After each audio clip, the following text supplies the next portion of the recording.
যারা নামাজ পড়ো না, মনে রেখে দিও, মসজিদের সাথে তোমার সম্পর্ক তোমার হয় নাই, তুমি জান্নাতের দরজাও তুমি খুলতে পারবা না।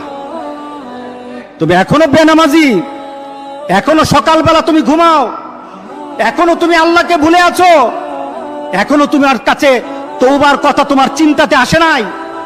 তুমি অনেক কিছু হতে পারো, তুমি মুসলমানের কাতারে থাকবা না। তুমি অনেক কিছু হতে পারো, তুমি ইসলামের কাতারে থাকবা না। আমার মাবুদ আমাদের প্রতি রাগ করে আছে, আমাদের মাবুদ আমাদের প্রতি রাগ করে আছে।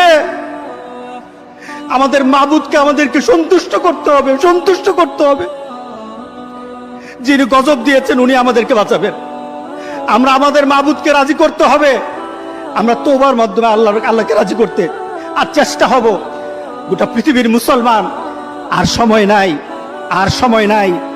আপনি এখন বাংলাদেশের রাস্তাঘাটে হাঁটেন, এমন পরিবেশ যেন আল্লাহ না করে, জোরে বলে আল্লাহুম্মা আমিন।